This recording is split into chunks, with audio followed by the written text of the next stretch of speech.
The roast chicken was dry and the salad dressing tasted store-bought, but I chewed quietly, pretending not to notice. Across the table, Jonas scraped at his mashed potatoes, glancing at me occasionally, like he wanted to say something, but didn't know how.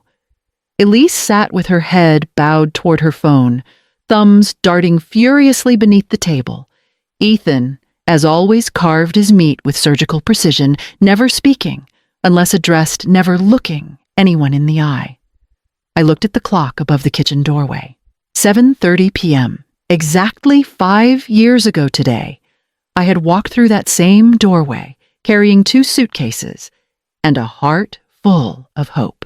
Delia had called a few weeks after her father's funeral, saying the house was too big and the kids needed a grandmother around. She made it sound like an invitation. I see now it was a request for service. "Elise," I said, gently, "maybe put the phone away during dinner. I'd said it a dozen times before, maybe 100. It never caused more than a sigh. But tonight, the room stilled." Elise froze and even Jonas stopped mid-chew. Delia's fork clattered onto her plate. "For God's sake, Mom," she snapped. "Can you just not?" "For once, this is exactly what I mean. You're always inserting yourself, judging everything." I blinked, caught off guard. I wasn't judging. I was just... "No," she cut in, rising slightly in her chair.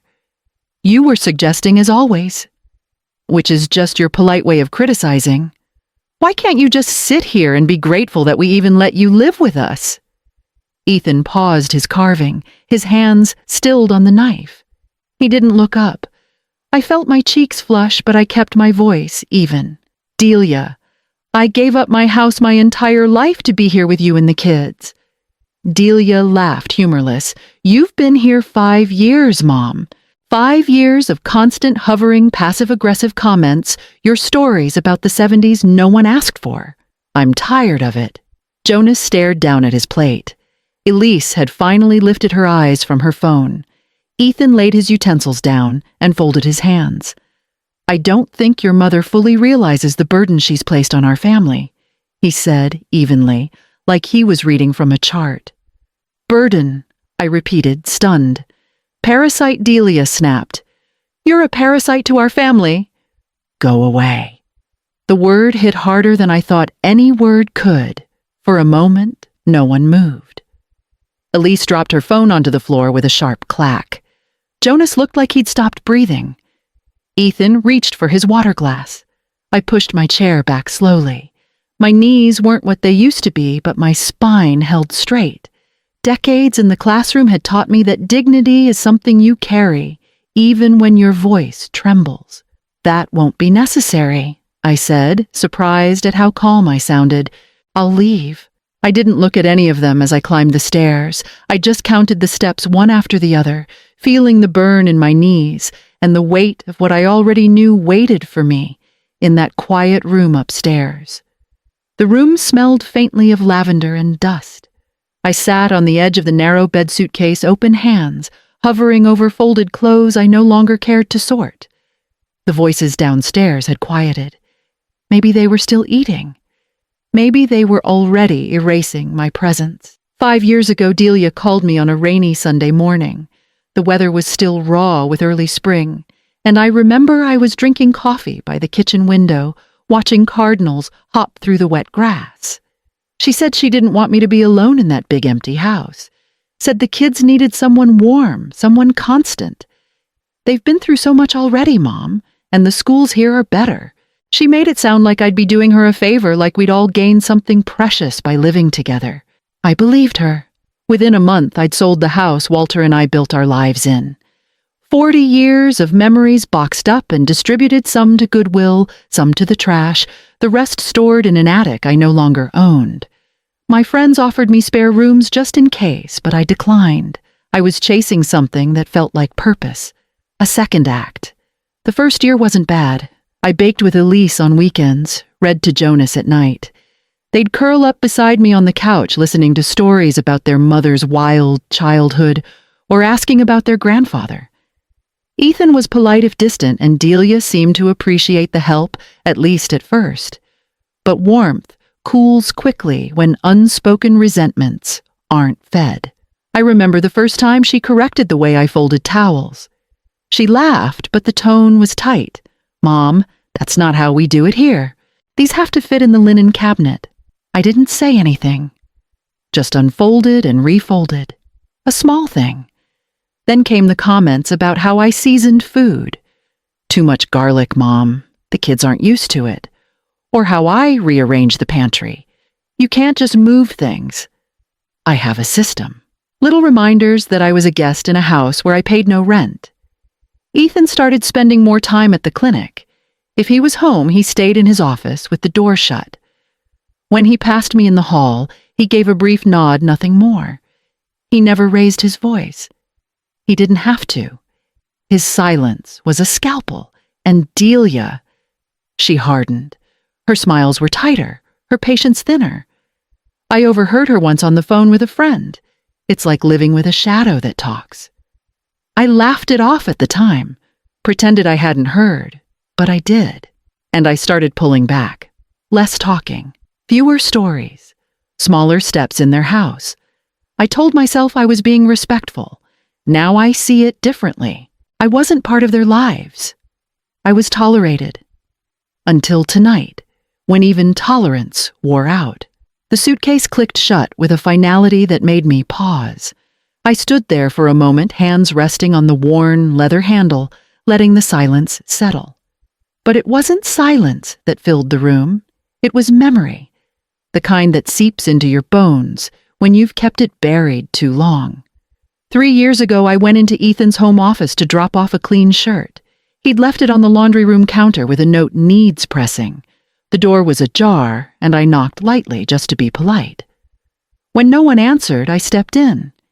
He wasn't there, but the desk drawer was open, papers spilling out in a way that didn't match his usual neatness. I went to set the shirt down, and something caught my eye, 2 versions of the same report. One, typed, one marked, in red. The titles matched: ART 43, Clinical Trial Phase 2, Summary. But the data didn't. In the typed version, adverse reactions were listed at 3%. In the red-marked version, 20, a different number entirely. At first I thought it was a draft correction, but the lower number was the one filed away. I didn't understand the medical jargon, not all of it, but I knew enough to feel something was off. That night, I didn't sleep. I told myself I'd misunderstood, that there must be an explanation. Then came the call.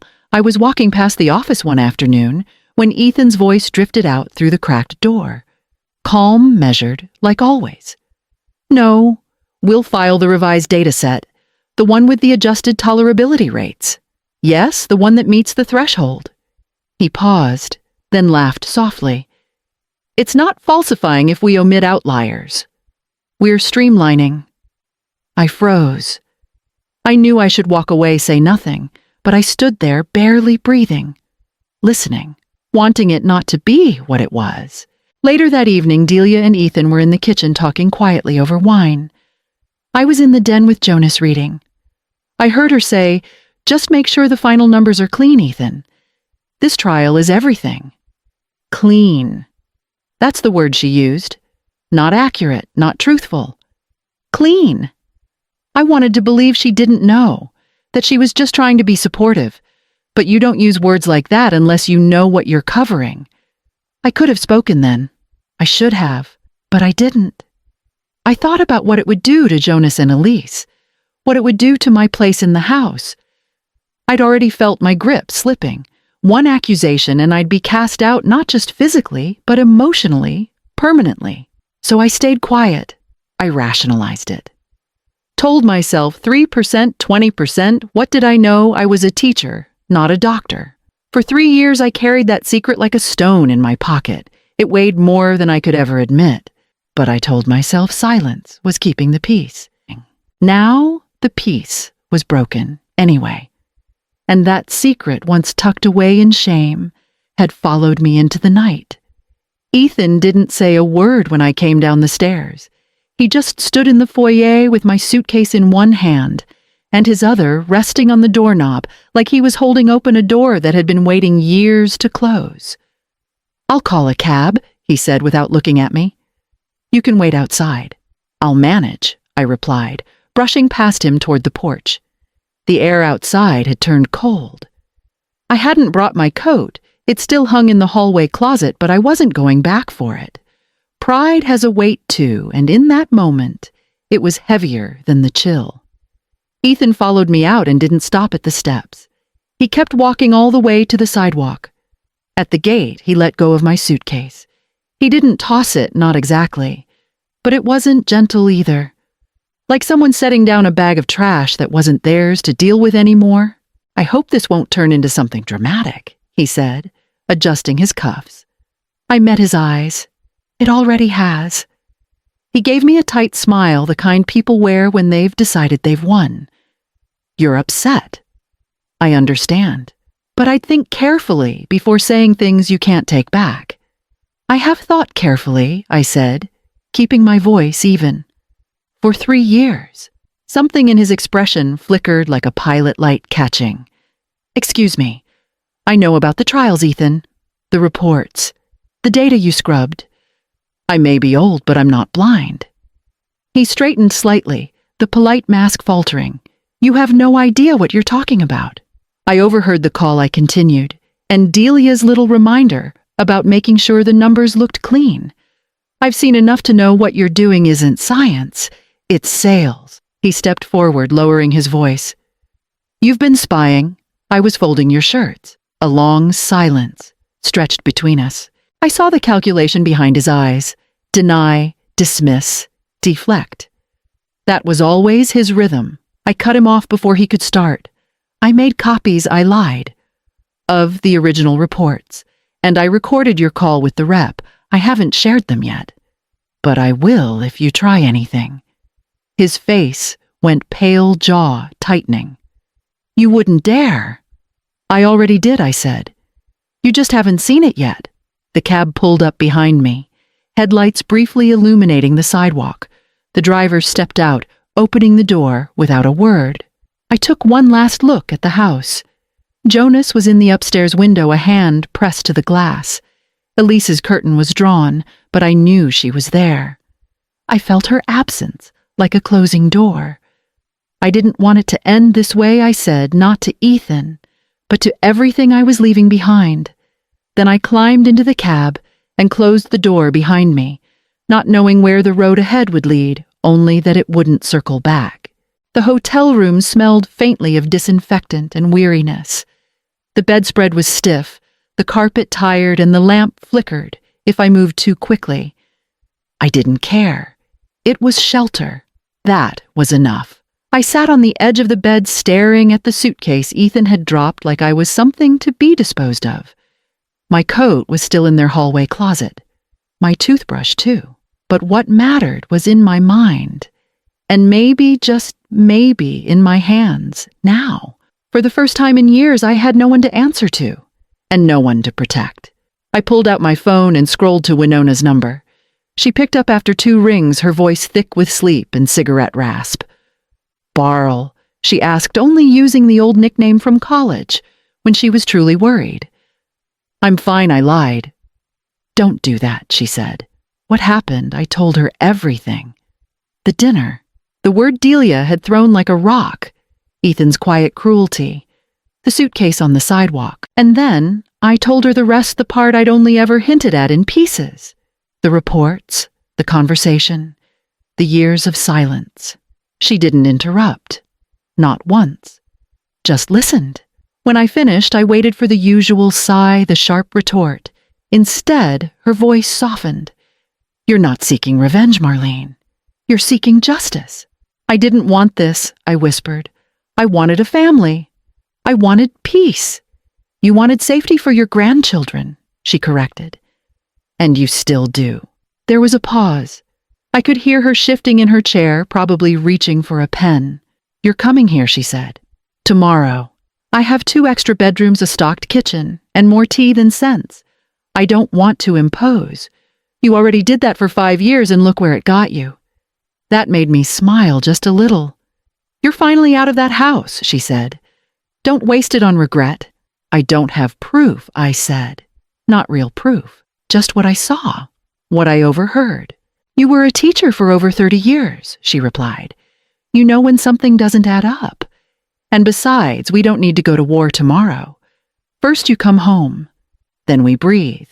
Then we think." Home. I repeated the word strange on my tongue. 10 o'clock, she said. "I'll pick you up at the hotel. Wear your good sweater. We're going to make a plan." I hung up and let the phone rest in my lap. Somewhere in the hallway, a TV hummed low through the walls.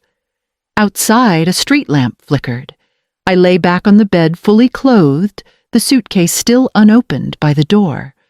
For the first time since leaving that house, I let my eyes close without fear of what I might wake to. In the morning, I would begin again, and this time, I wouldn't stay quiet. Winona didn't waste time.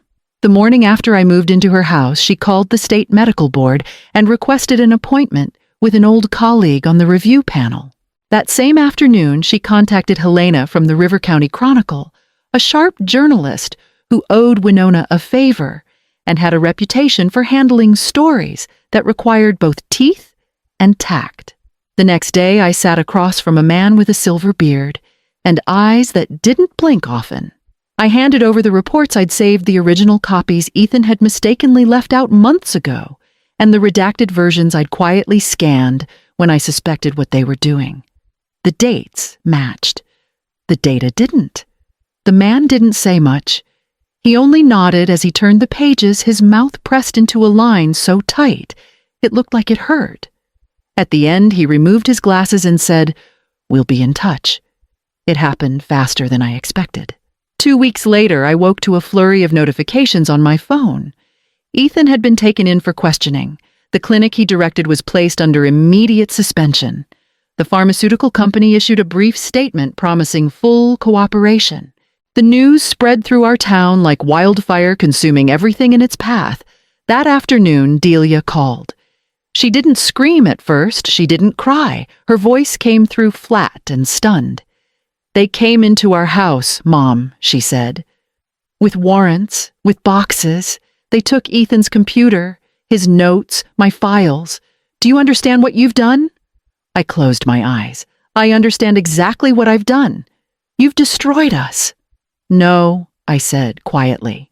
"You destroyed yourselves. I just stopped covering for you." Her breath hitched a sharp inhale. "You think you're so righteous, don't you? You think you saved the world." "I didn't save the world," I said. "I protected people.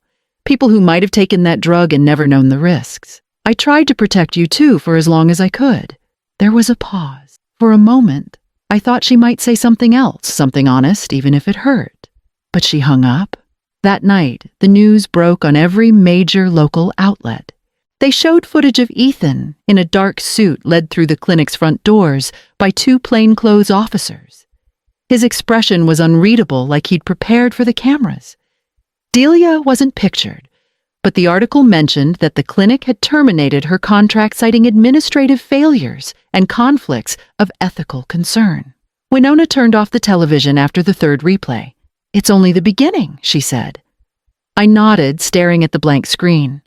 Somewhere Jonas and Elise were seeing this too. I wondered what they were hearing. I wondered what they believed. Later that night, the phone rang again. This time it wasn't Delia.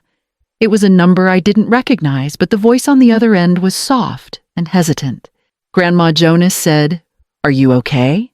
Jonas's voice trembled when he asked if I was okay. I told him I was fine, that I was somewhere safe, that I missed him more than I knew how to say. He didn't speak for a few seconds after that, and I could hear him breathing, trying to hold something in. The next evening he texted me, "Can I live with you?" I read the message 3 times before answering. I didn't know what to say. He was 13, old enough to feel the weight of everything unraveling, but too young to carry it alone. "Let's talk about it, sweetheart," I replied. "You're always welcome here." Delia showed up at Winona's 2 days later. No warning, just a knock on the door like the past month hadn't happened. She stood stiffly on the porch, her coat too thin for the wind, eyes sharp despite the dark circles underneath. Winona, sensing what this was, gave me a nod and disappeared upstairs. "You need to tell him no," Delia said, skipping any kind of greeting. I didn't pretend not to know who she meant. He's a child, I said. He's scared. He's trying to find his footing. He's trying to run away, she snapped. And you're encouraging it. I'm not encouraging anything. He reached out. I answered. She paced a short line across the porch like she was holding herself together by sheer force of movement. You always did. This always got in the middle, always made it about you. I let her have the words. When she stopped and looked at me again, I said, I'm not going to lie to him, Delia. I won't tell him I don't want him here. Because I do. She didn't respond. Her face was tight with anger she couldn't afford to unleash. I'm not taking him away from you, I continued. But I won't push him back into silence either. Eventually, we agreed he'd spend weekends with me. I offered it. She accepted it with a grim nod, and that was the end of the conversation. She walked off without saying goodbye.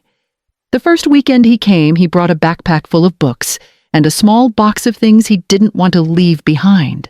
He didn't say much that first night, but he sat next to me on the couch and leaned his head on my shoulder during a movie we'd both seen 10 times. That was enough. A few days later, Elise messaged me. Just 4 words, I miss you. Really? I didn't know if I should respond, but I did. I miss you too. Then came another text. Is what they're saying about Dad true? I stared at the question for a long time. Then I typed, yes, sweetheart. Not all of it. Not the rumors, but the part that matters. It's true. There was no reply that night. But the next morning, another message came through. Thank you for not lying.